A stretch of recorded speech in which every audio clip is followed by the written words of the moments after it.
The thunder cracked across the darkened sky as Finn O'Malley stood motionless in the pouring rain, his tall frame silhouetted against the warm glow emanating from Nora Callahan's cabin window.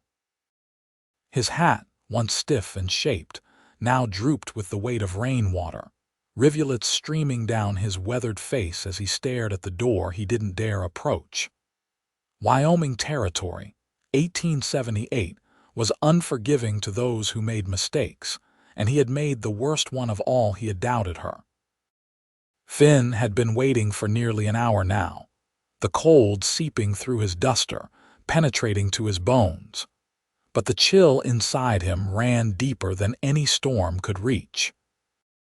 5 months ago, he'd accused her of something unforgivable, and now he stood in silent penance, not knowing if she would ever open that door again. Inside the cabin, Nora sat at her small wooden table, fingers wrapped around a steaming cup of coffee that had long gone cold. The oil lamp cast dancing shadows across her simply furnished home, the home she had built with her own hands after her husband died 3 years ago. At 26, she hadn't expected to be a widow, much less one who would face the suspicions of an entire town and the man she had grown to love. She could see his shadow through the thin curtains, could hear the occasional stamp of his horse tethered nearby.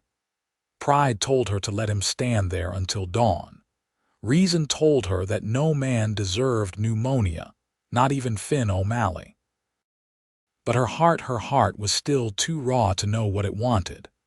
"Stubborn fool," she whispered, pushing back her chair with a scrape against the rough-hewn floor. She didn't owe him her forgiveness. She didn't owe him anything at all. When the door swung open, Finn startled like a man waking from a dream. Nora stood framed in the doorway, her auburn hair falling in loose waves over her shoulders, her green eyes as sharp and unforgiving as emeralds. "You planning to drown out there, or do you want to tell me why you're haunting my porch?" Her voice carried no warmth, but she stepped aside, a silent invitation he didn't deserve. Finn removed his hat, water cascading from the brim to puddle at his feet. "I didn't come to ask for shelter, Miss Callahan." "Then what did you come for, Mr. O'Malley?" She crossed her arms over her chest, the gesture both defensive and defiant. "To say I was wrong," he said simply, the words hanging between them like the storm clouds overhead. Nora's laugh was bitter. "Wrong doesn't begin to cover it. You stood in Hartman's general store and called me a thief in front of the whole town. You told Sheriff Davis I stole cattle from the rocking jay, you, who claims to know me better than anyone." "I know," Finn said, rain dripping from his eyelashes. "I know what I did." "Do you?" Nora demanded. "Do you know what it's like to have people you've known your whole life suddenly cross to the other side of the street when they see you coming, to have whispers follow you wherever you go?"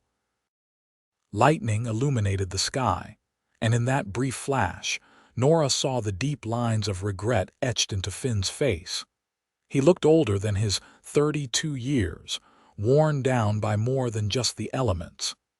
"You can stand out there all night if you want," she finally said. "Or you can come in and tell me why I shouldn't take my father's shotgun off that wall and send you back to town with a reminder of what happens when you cross Nora Callahan." Finn stepped into the cabin, careful not to drip too much on her clean floor. The warmth hit him like a physical blow after the chill outside, but the reception was as cold as the rain he'd left behind.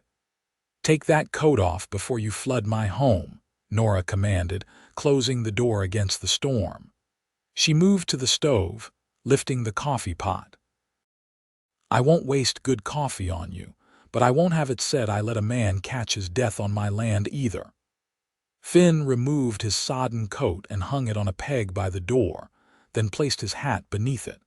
His once white shirt clung to his broad shoulders, and his dark hair was plastered to his head. He looked like a half-drowned stray, and Nora felt an unwelcome tug of sympathy that she quickly suppressed. "I found Brand Whitley's gang," Finn said without preamble. 3 days' ride north of here, holed up in an abandoned mining camp. They had the cattle, all of them, including those missing from your place. Nora's hand stilled over the cup she was filling. And I was wrong to accuse you, wrong to believe even for a moment that you could do such a thing. Finn's voice was rough with emotion. I brought them in. Sheriff Davis has them locked up in Sweetwater. The cattle that could be saved are back with their rightful owners. Yours are in your south pasture now. Nora turned to face him, coffee pot still in hand. You expect gratitude for doing what should have been done months ago. Before you destroyed my reputation, Finn shook his head, droplets of water flying from his hair. I don't expect anything, Nora, certainly not forgiveness. I just wanted you to know the truth is out now. The whole town knows you were innocent. The truth. Nora set the pot down with more force than necessary. The truth is, Finn O'Malley, that you should have known I was innocent from the start. You, of all people. She was right, and they both knew it. Before the accusations, before everything fell apart, they had been something. Not quite courting, but more than friends. There had been quiet rides together under the vast Wyoming sky, shared meals at the town socials, his hand finding hers in the darkness of the community barn dances. There had been a future unspoken, but understood between them. I have no excuse, Finn admitted, his voice barely audible above the drumming of rain on the roof. When Jeb Parker told me he'd seen someone with your bay mare driving cattle at night, I should have come to you first. I should have trusted what I knew about you. Yes, Nora agreed, her tone flat. You should have. She poured the coffee and pushed a cup toward him across the table, then sat down across from him, her posture rigid. Drink your coffee, say what you came to say, and then go. Finn wrapped his cold hands around the warm cup but didn't drink. I came to tell you I was wrong, and that I'll spend the rest of my days making it right if you'll let me. Or if you won't, I'll sell my place and move on, so you don't have to see my face and remember what I did. Nora's eyes widened slightly at this. Finn's ranch, the Circle O, had been built by his father and grandfather before him. It was everything to him, his legacy, his future. That he would walk away from it showed the depth of his remorse in a way words never could. That's a coward's way out, she said finally.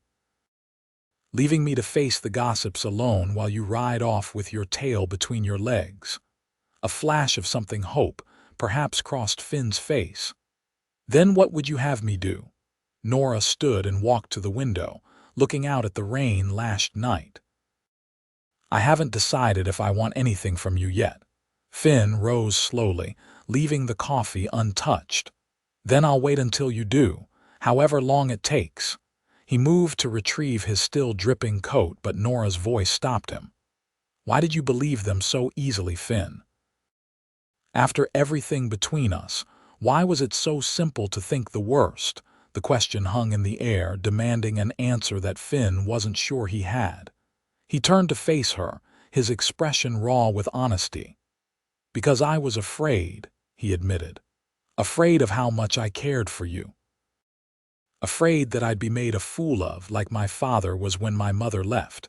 When the accusations came, some part of me was almost relieved, like I'd been expecting something to go wrong between us all along.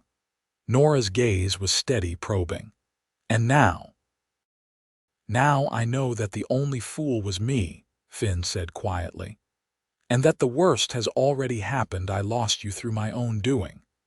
A silence fell between them, broken only by the persistent drumming of rain and the occasional rumble of distant thunder. Finally, Nora sighed. The storm's getting worse. You'll drown trying to get back to your place tonight. She gestured toward a small alcove near the fireplace. There are blankets there. You can sleep on the floor. In the morning, we'll talk more. Finn nodded, understanding that this small concession was more than he deserved. Thank you. As he spread the blankets near the dying embers of the fire, Nora disappeared behind the curtain that separated her sleeping area from the main room.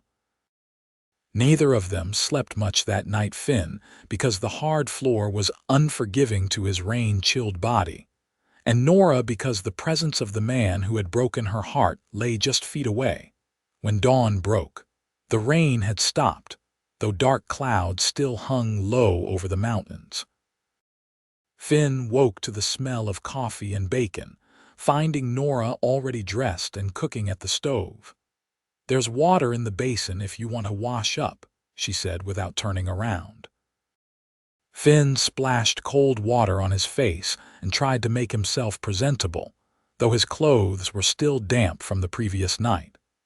When he joined Nora at the table, she placed a plate of food before him without meeting his eyes.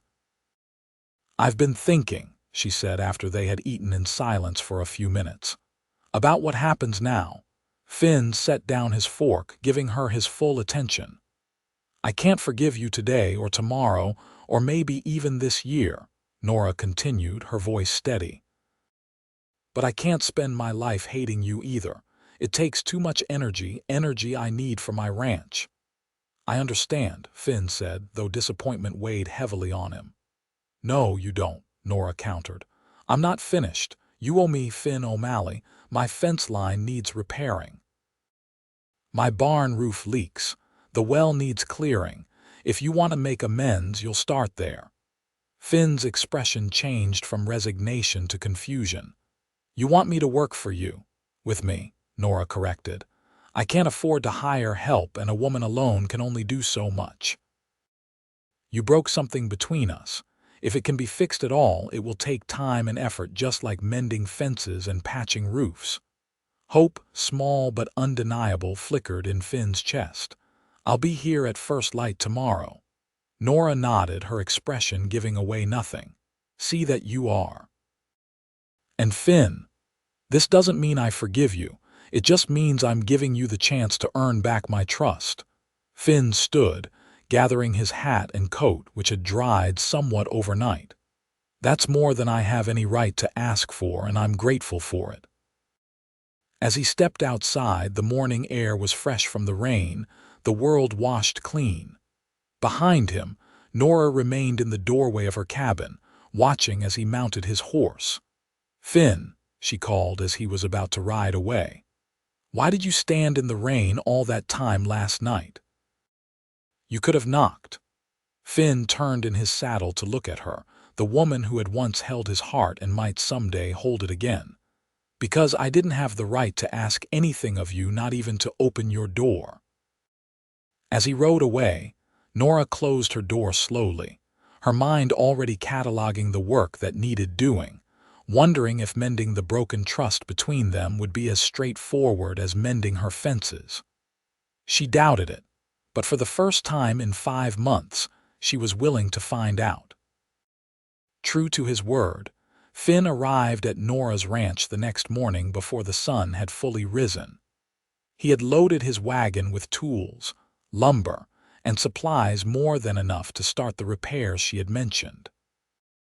When Nora emerged from her cabin, coffee cup in hand, she found him already unloading materials near the broken section of fence in her south pasture.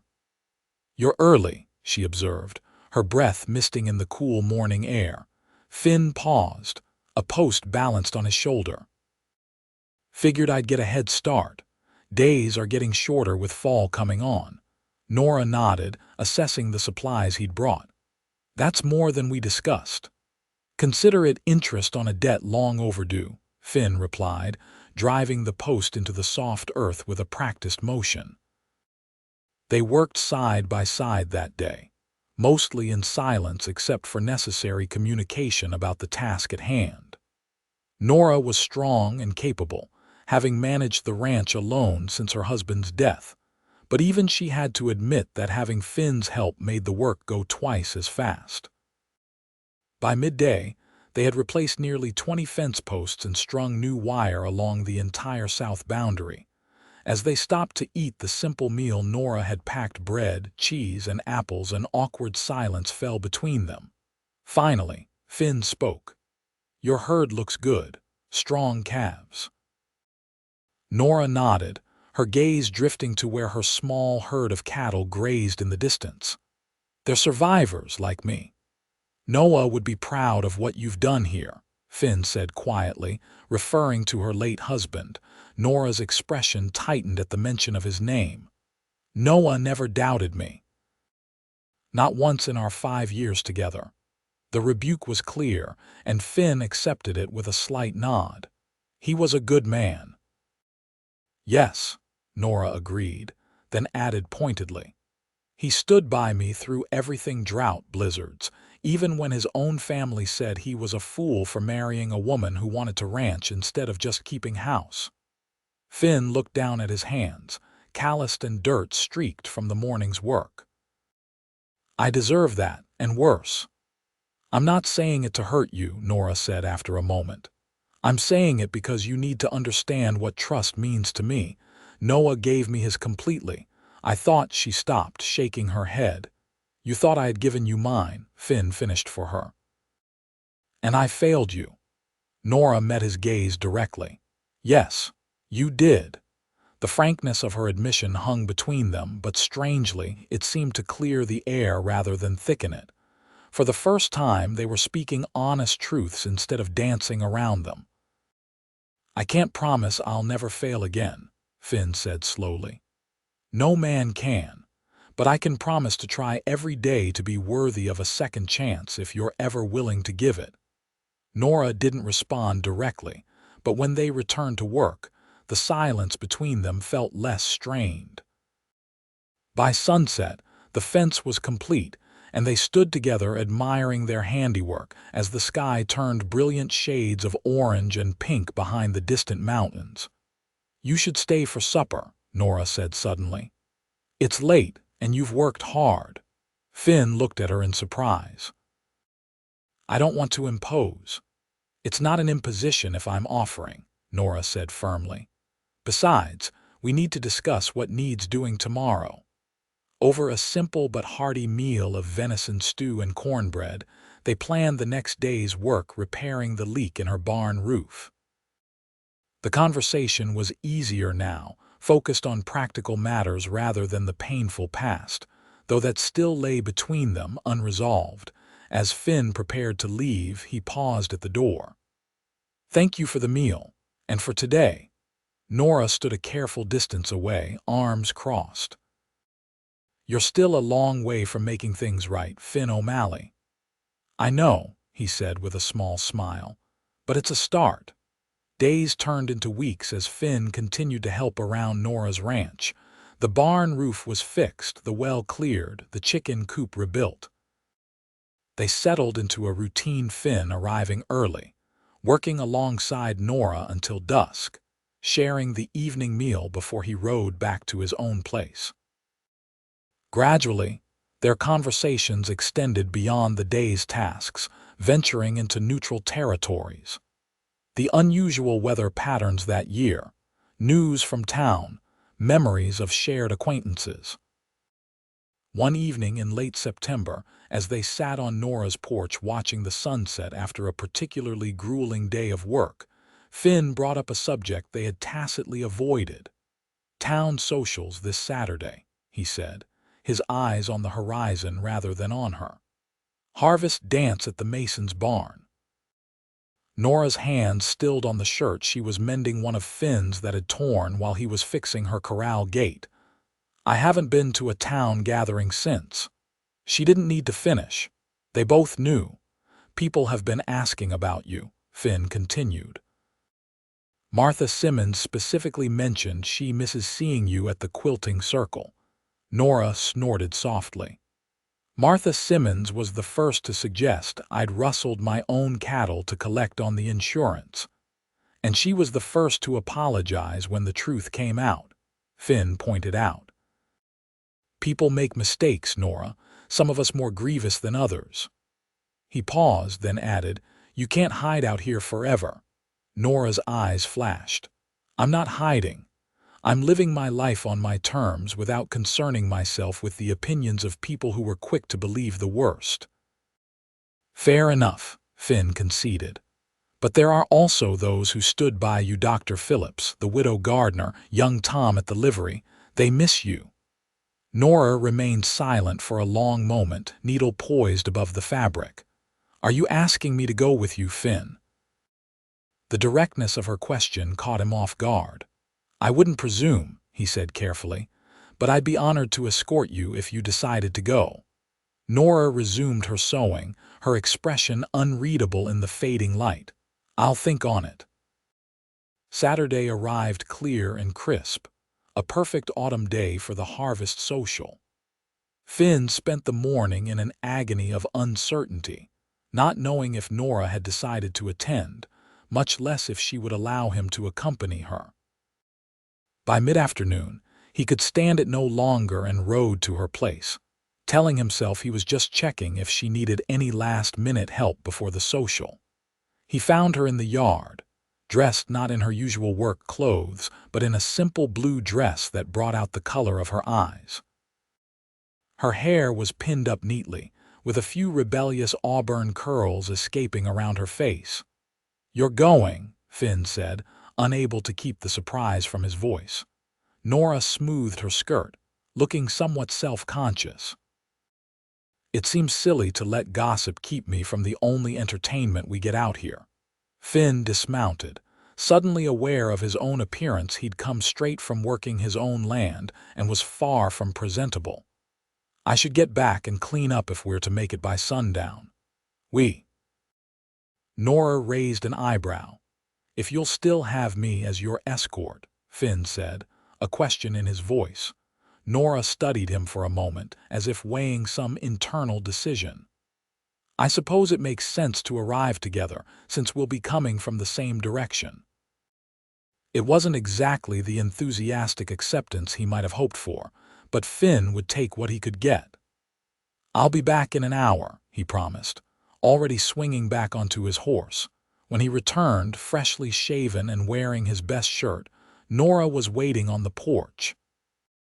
They rode to town side by side, their horses matching pace naturally, just as they had done countless times before the rift between them. The familiar rhythm felt right somehow, a small step toward normalcy. The Masons' barn was already filled with most of the county's residents when they arrived. Lanterns hung from the rafters, casting a warm glow over the space cleared for dancing. Tables laden with food lined one wall, and the local fiddle players were tuning up in the corner. A momentary hush fell as Finn and Nora entered together, followed by a flurry of whispers. Finn felt Nora stiffen beside him and placed a protective hand at the small of her back. "Nora Callahan, as I live and breathe." Martha Simmons approached, her round face split with a genuine smile. "We've missed you something terrible at our quilting bees." Before Nora could respond, they were surrounded by well-wishers and neighbors, many offering quiet apologies for believing the worst, others simply acting as if nothing had ever happened. Finn watched as Nora gradually relaxed, her natural warmth and dignity winning over even those who had been most vocal in their accusations. Dr. Phillips, the town's elderly physician who had delivered both Finn and Nora, approached them with 2 glasses of punch. "Good to see you both here," he said, his kind eyes twinkling. "And together, no less." "Dr. Phillips," Nora greeted him warmly, accepting the punch. "How's that rheumatism treating you?"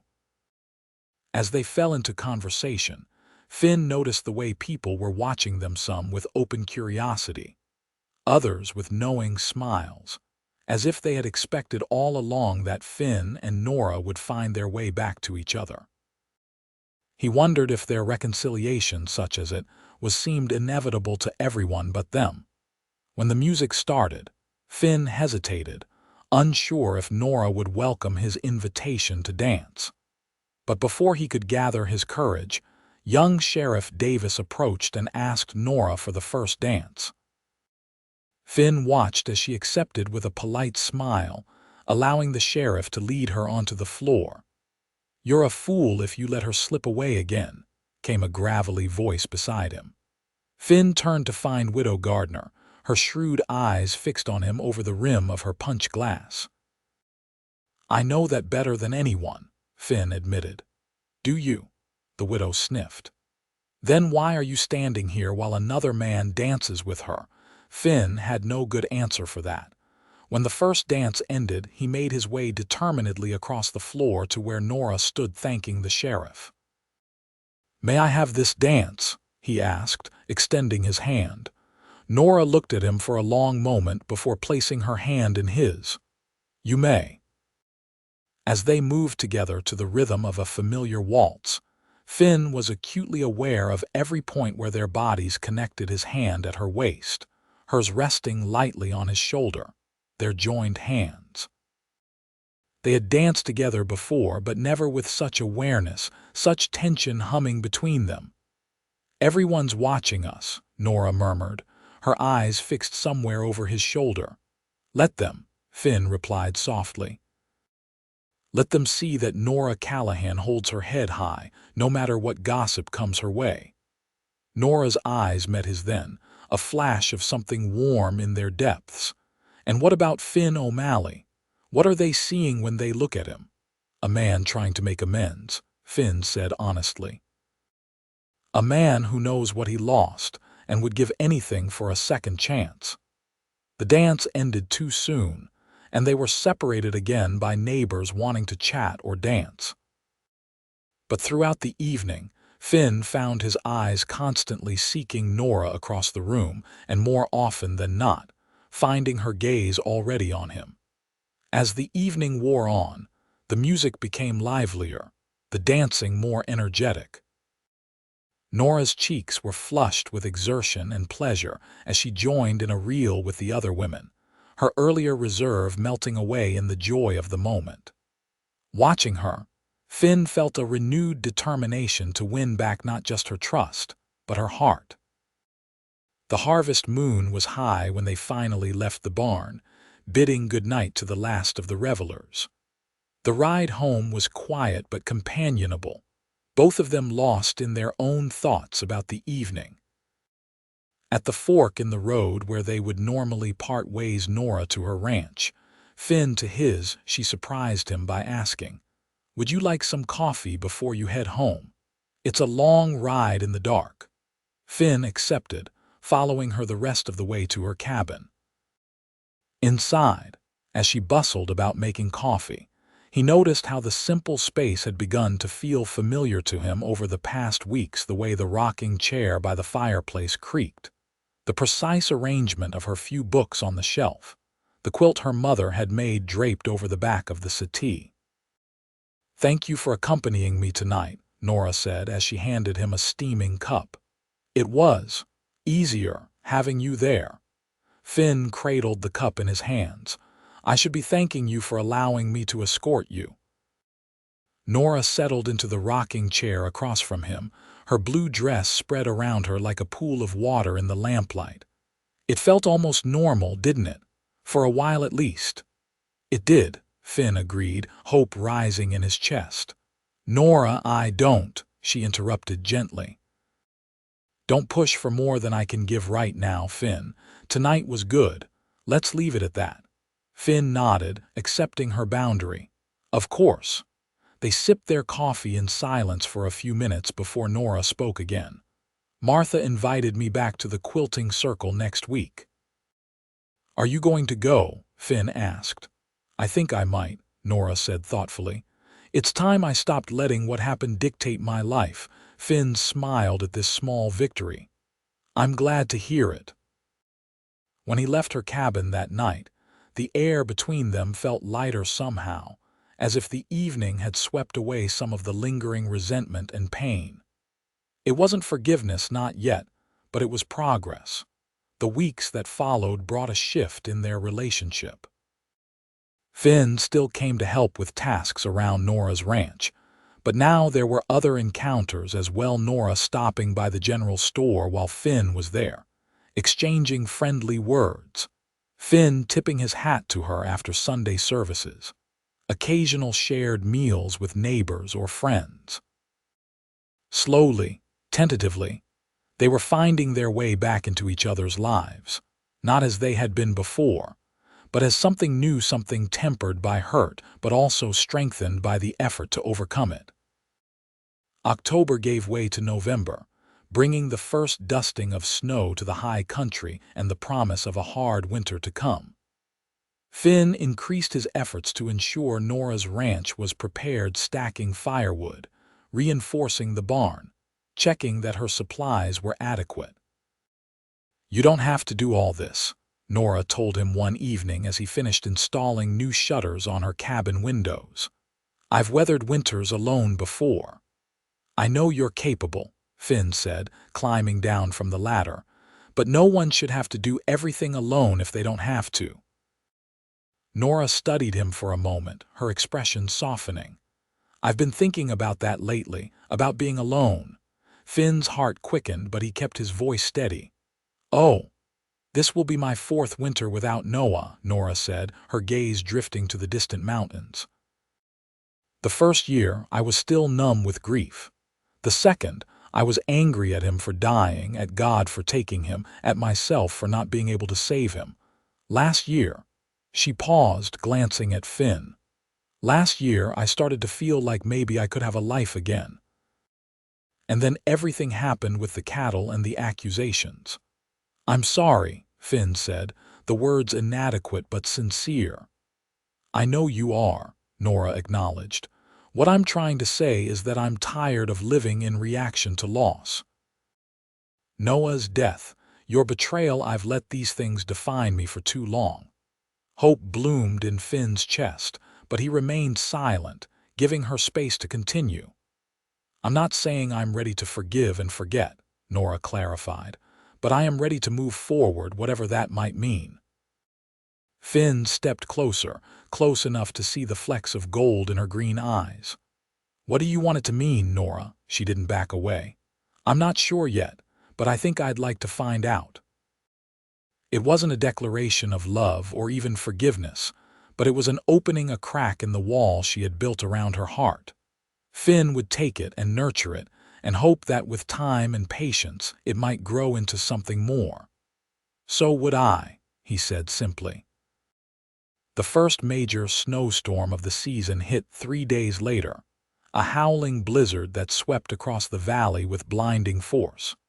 Finn had spent the morning securing his own property, but as the storm intensified, his thoughts turned increasingly to Nora. He knew her ranch was well prepared, they had seen to that together, but still, the worry gnawed at him. By mid-afternoon, when the snow was knee-deep and still falling heavily, he could stand it no longer. Saddling his most sure-footed horse and packing emergency supplies, he set out for Nora's place, fighting through drifts and navigating by memory more than sight as the landscape disappeared under a blanket of white. It took him nearly 2 hours to make a journey that normally took 30 minutes. When he finally spotted the faint glow of Nora's cabin through the swirling snow, relief washed over him so powerfully that he nearly slid from his saddle. He found her in the barn, tending to her livestock, a lantern hanging from a beam casting shadows across her determined face as she distributed hay to the anxious animals. "Finn!"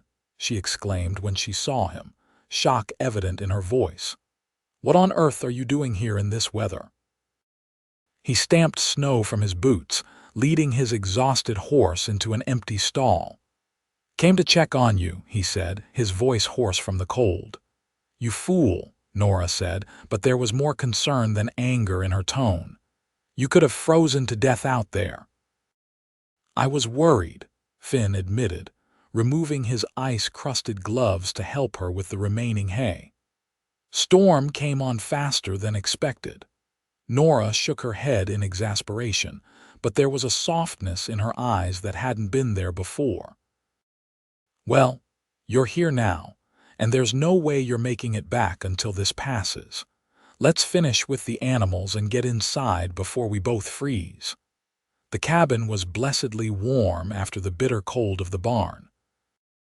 Nora insisted Finn change out of his snow-soaked clothes, providing him with some of Noah's old things that she had packed away but never discarded. They were a bit small on Finn's larger frame, but they were dry and warm. "You should have more sense than to ride out in a blizzard," Nora scolded as she stirred a pot of stew that had been simmering on the stove. "What were you thinking?" Finn sat at her table, warming his hands around a mug of coffee.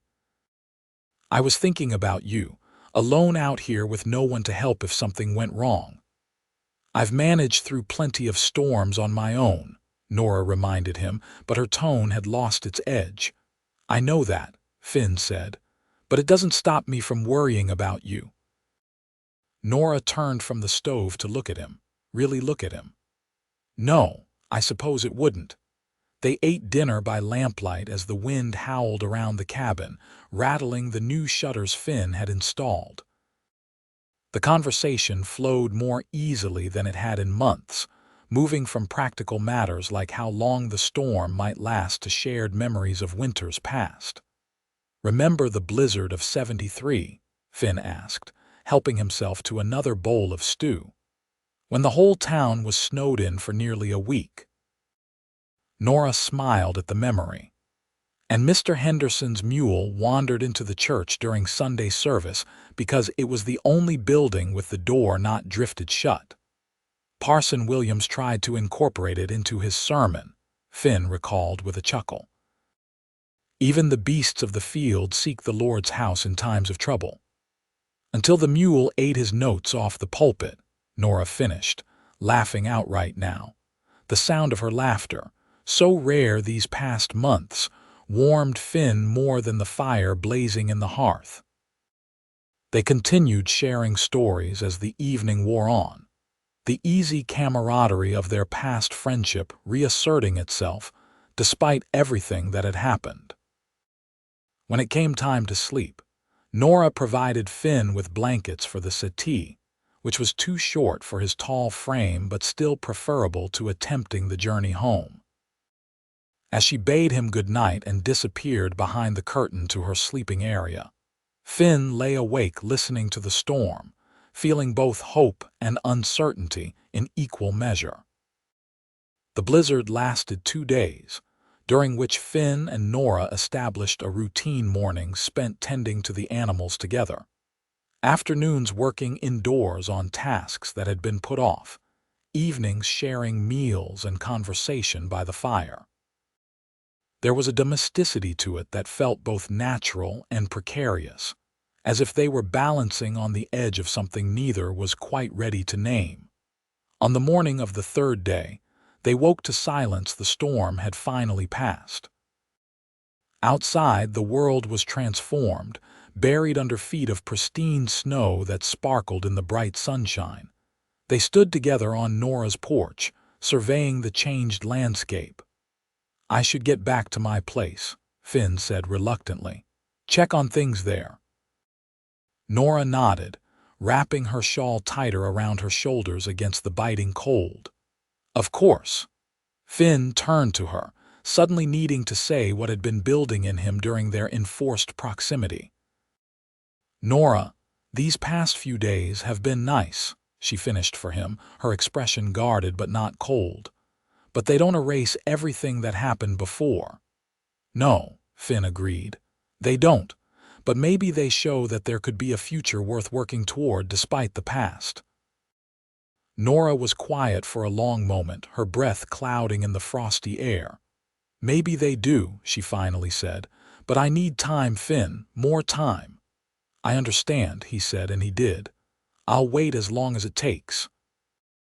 As he prepared to leave, saddling his horse and packing his few belongings, Nora approached with a parcel wrapped in cloth. "Some food for the ride," she explained, handing it to him.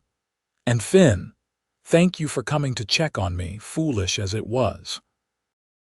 Impulsively, Finn reached out and took her gloved hand in his.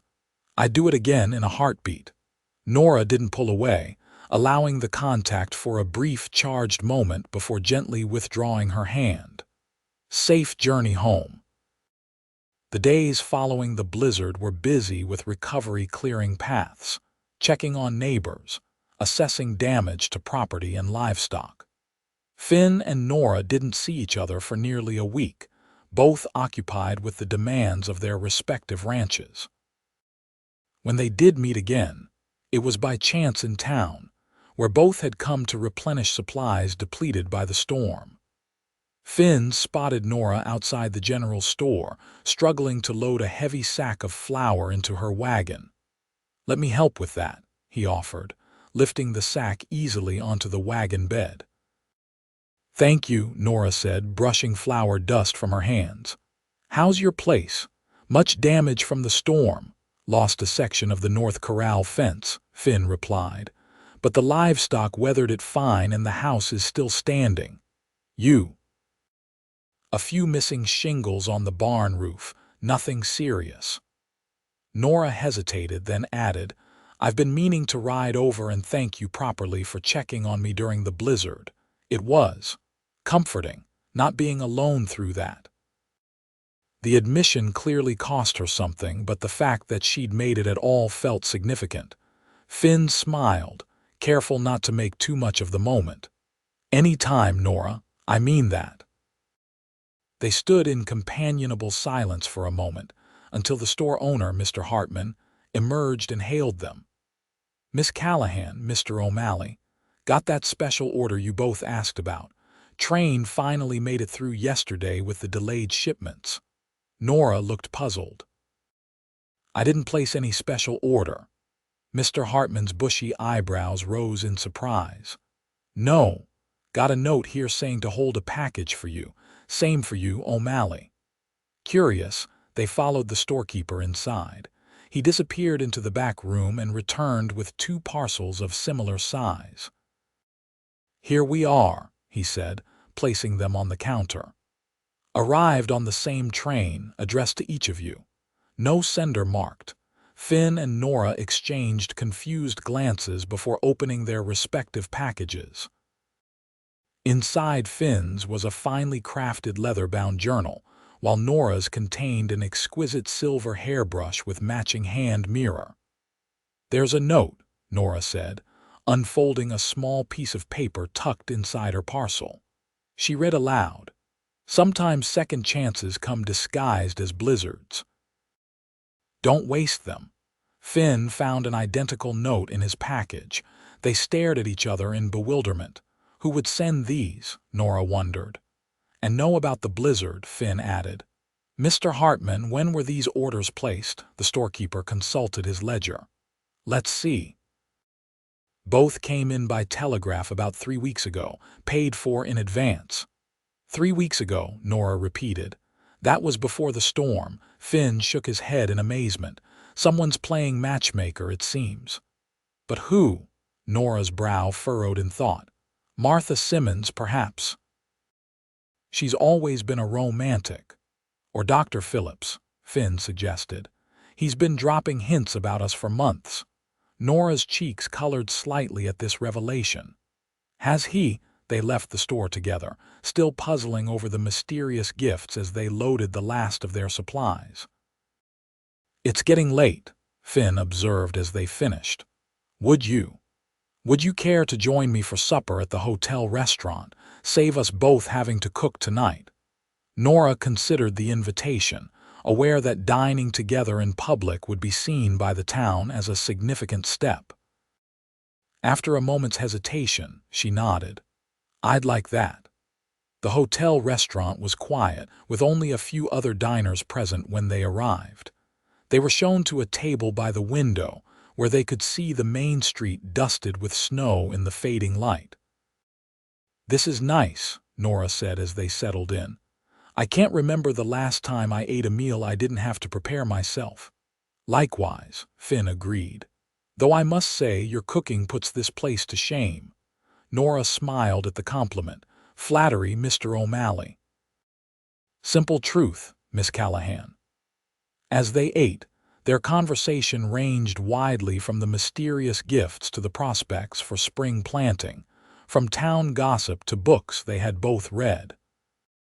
It was the most relaxed they had been together since before the accusations, and both were acutely aware of the shift.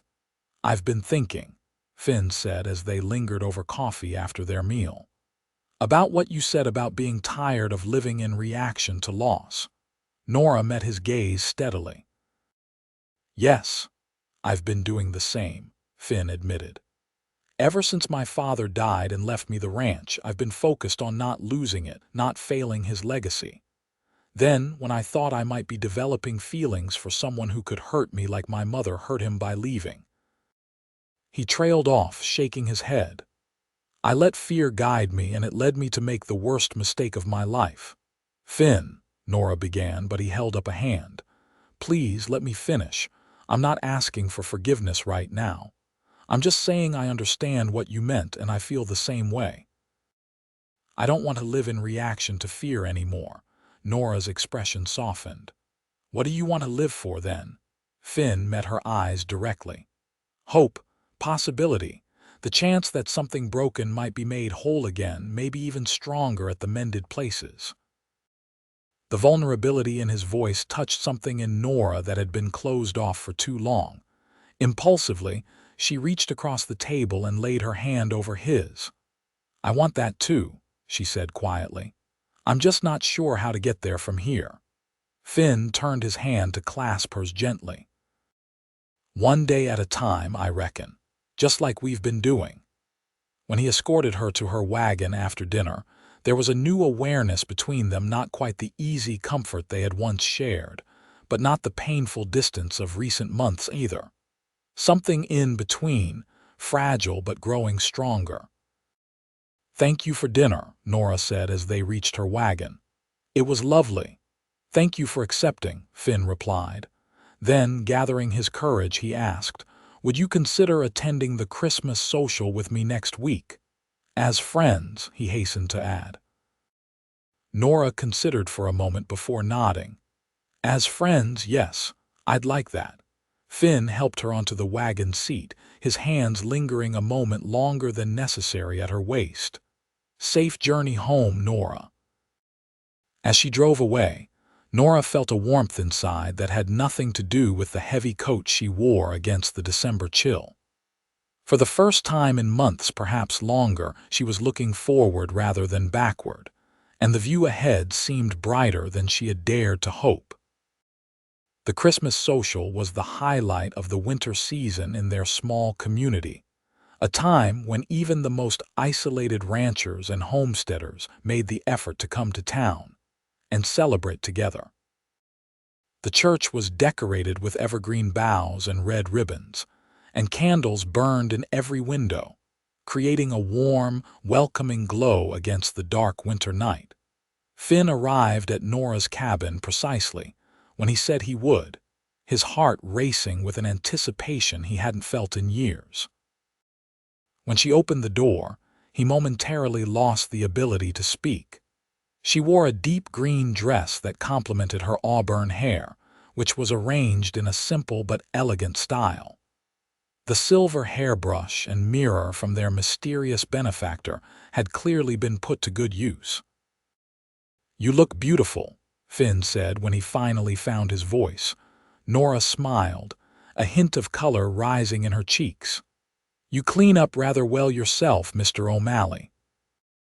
The ride to town was pleasant despite the cold, both of them wrapped in warm blankets in Finn's sleigh, which he had polished to a shine for the occasion.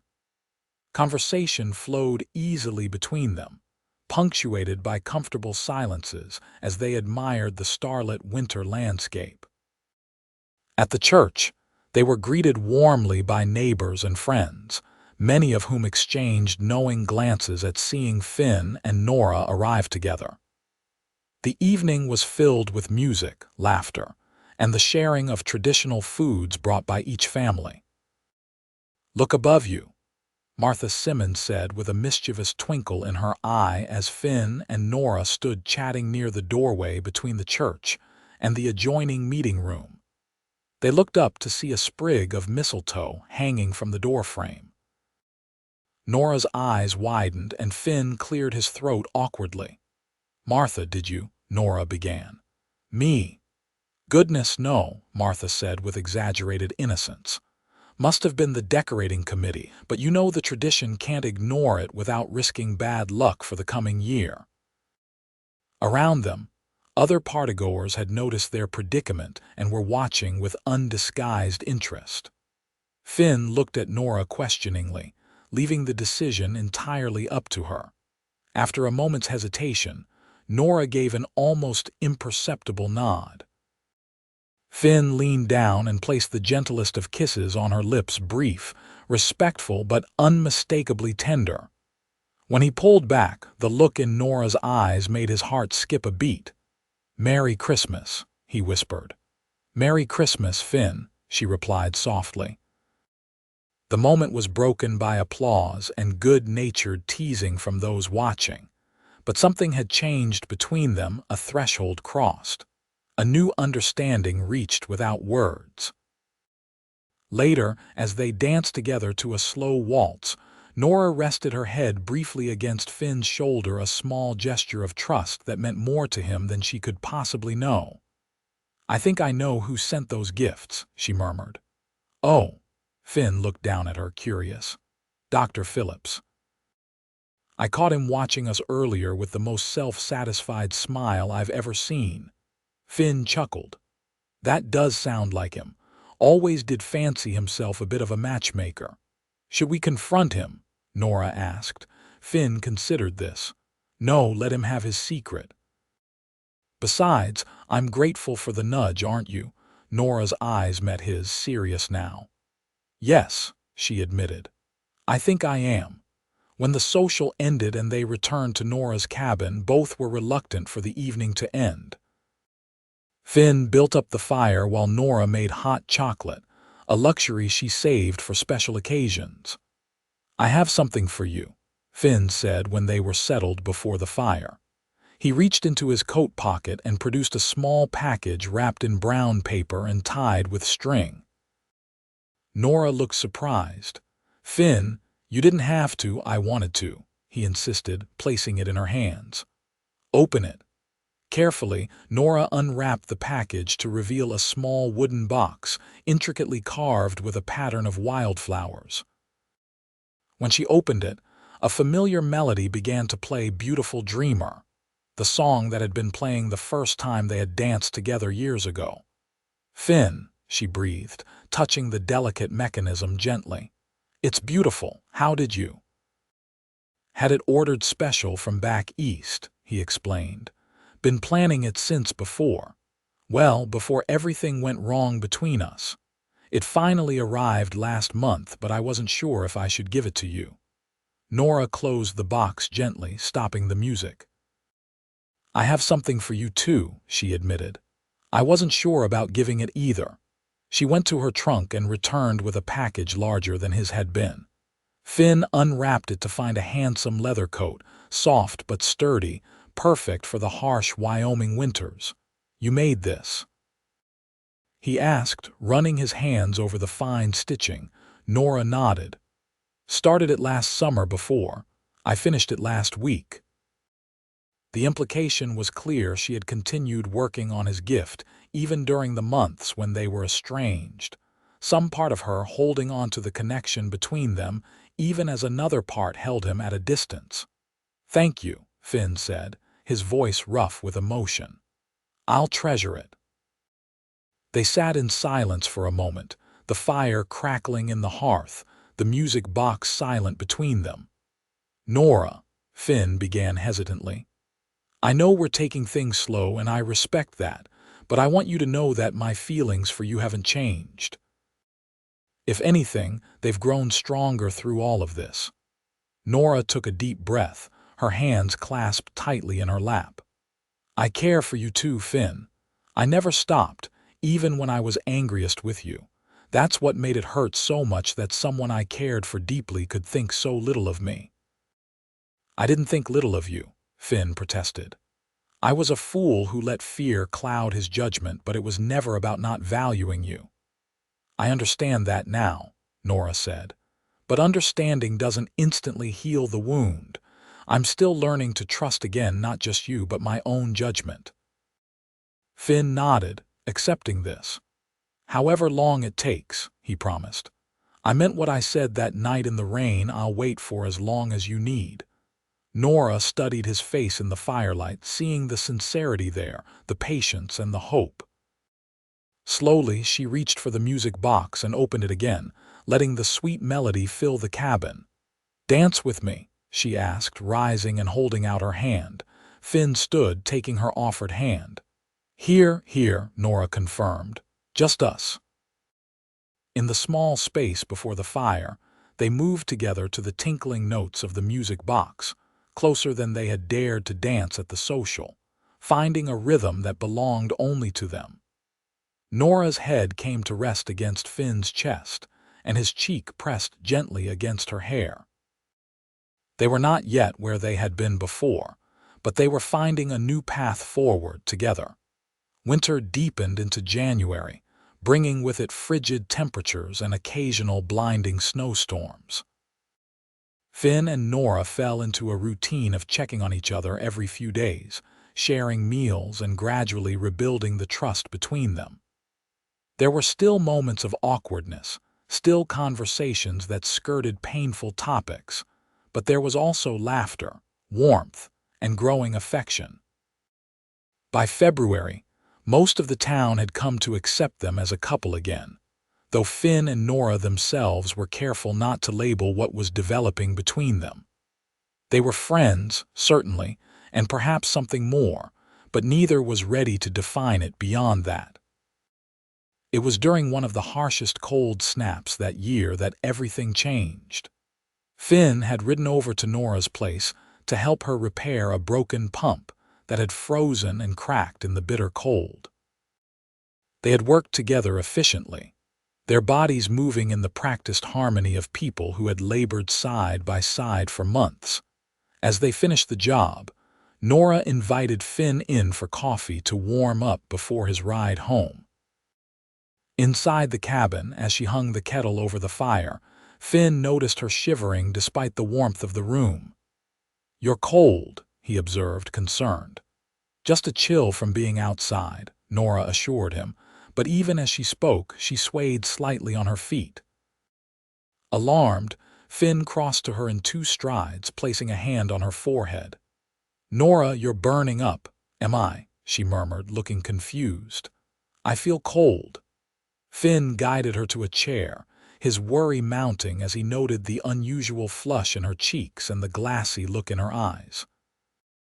"How long have you been feeling unwell?" "Just since this morning," Nora said, her voice weaker than normal. "Thought it was just fatigue from fighting the weather." "I'm going for Dr. Phillips," Finn decided immediately. "You need to lie down."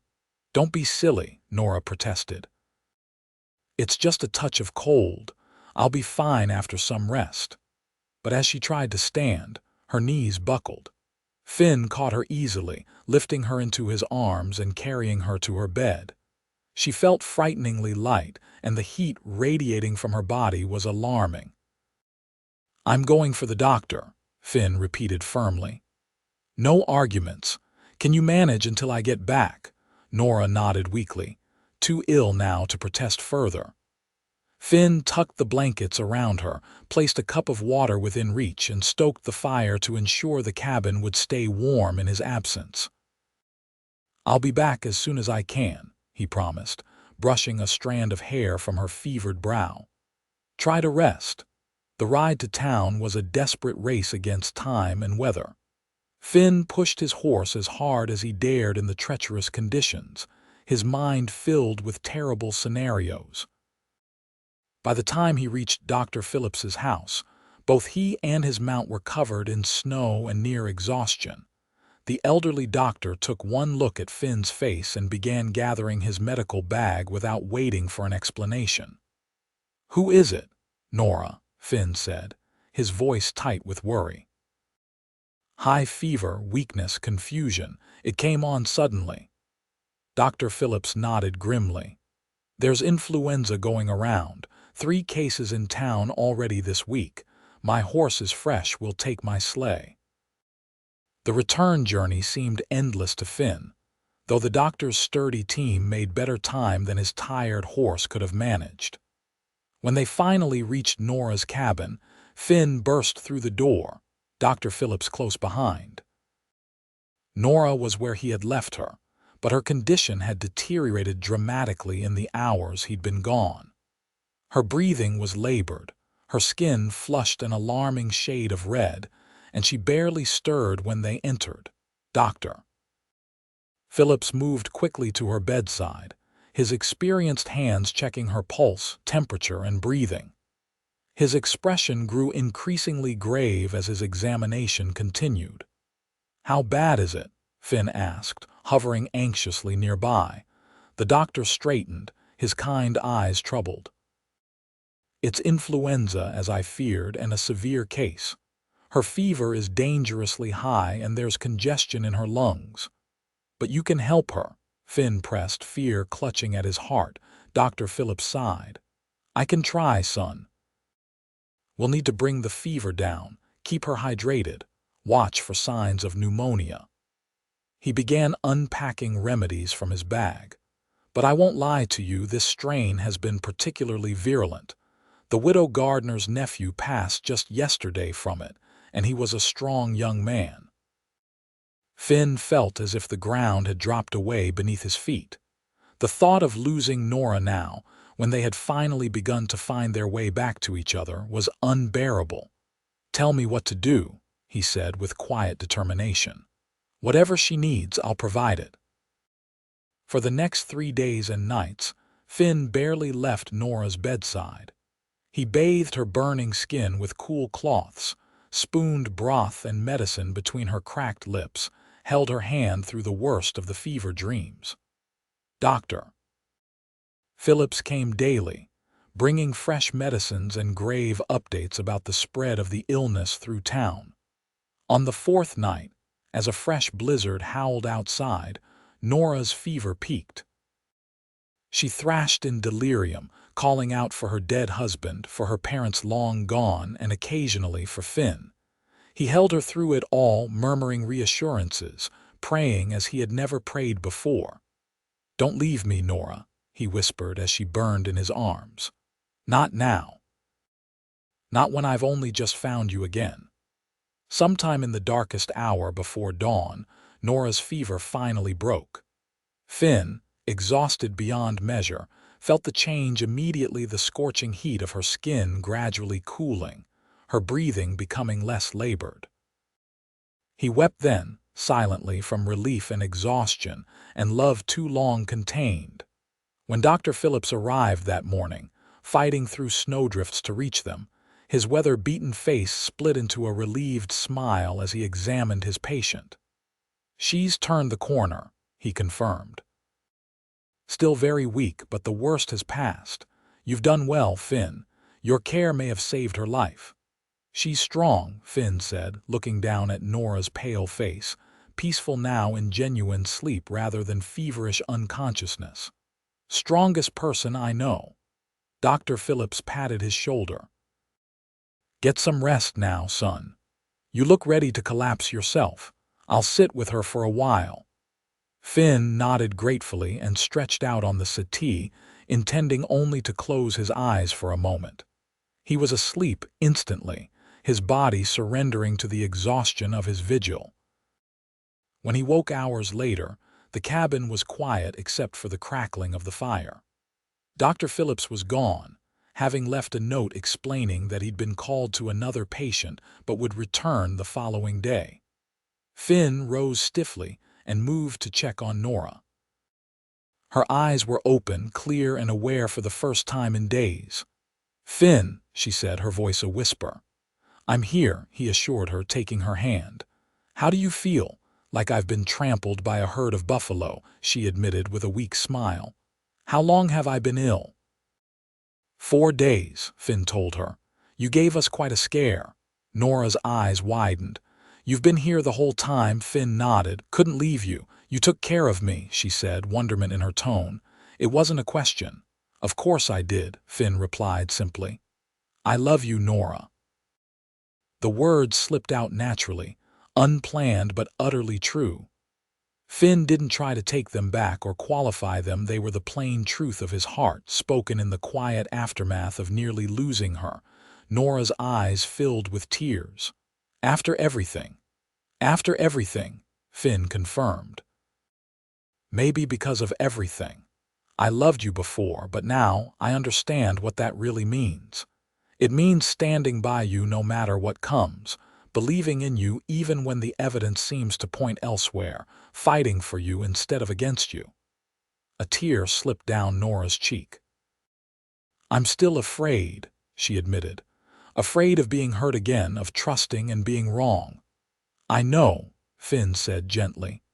And I can't promise we won't ever hurt each other again. That's not how life works.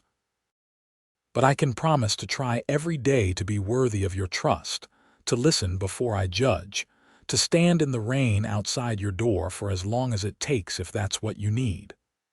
Nora managed a small laugh at this, though it turned into a cough. When she recovered, she looked at him with a new openness in her expression. I love you too, Finn, she said quietly. I think I never stopped, even when I wanted to. Finn brought her hand to his lips, kissing it reverently. Rest now, he urged. We have time to talk about everything once you're stronger. Nora's recovery was slow but steady. Finn remained at her cabin, tending to both her needs and those of her ranch, refusing to leave even when she insisted she was well enough to manage on her own. By the time March arrived, bringing the first hints of spring to the high country, Nora was almost back to her full strength. One evening, as they sat together on her porch watching the sunset paint the snow-covered landscape in shades of gold and pink, Nora turned to Finn with a determined expression. I've been thinking, she began, about forgiveness. Finn set down the coffee cup he had been holding, giving her his full attention.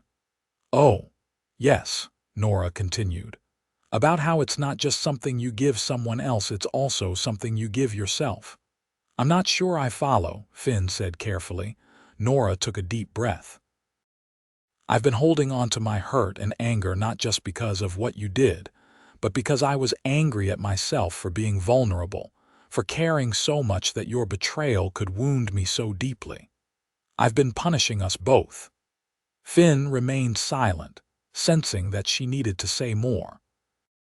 When I was ill, Nora went on, I had dreams, vivid ones. In one of them, Noah came to me. Her voice softened at the mention of her late husband. He told me I was being stubborn, that life is too short and too precious to waste holding on to pain when love is being offered freely. Sounds like him, Finn said with a small smile. He always did have good sense. Nora laughed softly. Yes, he did. She turned to face Finn fully. The truth is, I forgave you months ago, Finn. I just couldn't admit it to myself because I was afraid of being hurt again, afraid of letting go of the past, afraid of what might happen if I opened my heart completely. And now, Finn asked, hope rising within him. Now I'm still afraid, Nora admitted with disarming honesty. But I'm more afraid of missing what could be because I'm too scared to reach for it. She held out her hand to him, a simple gesture laden with meaning. Finn took it, entwining his fingers with hers. I love you, Finn O'Malley, Nora said, her voice steady and sure. And I forgive you not because you've earned it, though you have, but because I choose to. Because forgiveness isn't something you owed me. It's something I give freely. Finn felt a weight lift from his shoulders, a burden he had carried for so long that he had almost forgotten what it was like to stand tall without it. Nora Callahan, he said, his voice thick with emotion. You are the bravest, most remarkable woman I have ever known. Does that mean you're going to kiss me now? Nora asked, a spark of mischief in her eyes that had been absent for too long. Finn laughed, joy bubbling up inside him like a spring creek after the thaw. Yes, madam, I believe it does. As the last rays of sunset bathed them in golden light, Finn drew Nora into his arms and kissed her, not the brief, cautious kiss of the Christmas social, but a kiss full of promise and passion, and a future stretching out before them. When they finally parted, both breathless and smiling, Finn rested his forehead against hers. "Marry me," he said simply. "Not tomorrow or next week, but when you're ready. Be my wife, my partner, my best friend." Nora's smile was radiant. "Yes," she answered without hesitation. "Yes to all of it." They were married that June, when the wildflowers carpeted the meadows and the days stretched long and golden. The whole town turned out for the celebration, everyone eager to witness the happy ending to a story that had seen its share of hardship and misunderstanding. Dr. Phillips, looking smugly satisfied, presented them with a wedding gift, a double-framed photograph with their likenesses, the frames joined by a silver hinge so they could always be side by side. "I believe you have me to thank for this happy occasion," he said with a wink. "The mysterious benefactor," Nora said, smiling at the old doctor. "We figured it was you." Dr. Phillips shrugged. "Sometimes people just need a little nudge in the right direction. You two were meant for each other. Anyone with eyes could see that. Just took you both a while to figure it out." As they danced together as husband and wife for the first time, Finn held Nora close, marveling at the journey that had brought them to this moment. "You remember that night in the rain?" he asked quietly. "When I stood outside your cabin, too ashamed to knock?" Nora nodded, her head resting against his chest. "I remember." "I would have stood there forever if that's what it took," Finn told her. "Because even then, I knew what I know with absolute certainty now, that loving you is the most important thing I'll ever do in this life." Nora lifted her face to his, her eyes shining with happiness. "No more standing in the rain, Finn O'Malley. From now on, you belong inside by the fire with me." "Always," Finn promised, sealing the vow with a kiss as their friends and neighbors applauded around them. "Always with you." Years later, when they had 2 children of their own, a boy with Finn's dark hair and a girl with Nora's determined spirit, they would sometimes tell the story of how they found each other again after nearly losing everything. They would speak of mistakes and forgiveness, of pride and humility, of a man who stood in the rain seeking absolution that was freely given, not because it was owed, but because love, true love, keeps no record of wrongs. And on the anniversary of that rainy night each year, no matter what the weather, Finn would stand outside their cabin door for a few moments before Nora opened it, inviting him in with a smile that never failed to take his breath away. It became their private ritual, their way of remembering how close they had come to losing each other, and how precious was the life they had built together from the broken pieces of what came before. In a wild and often unforgiving land, they had found in each other the most rare and valuable treasure of all, a love strong enough to weather any storm, and wise enough to know that sometimes the greatest act of love is not in never making mistakes, but in how we find our way back from them together.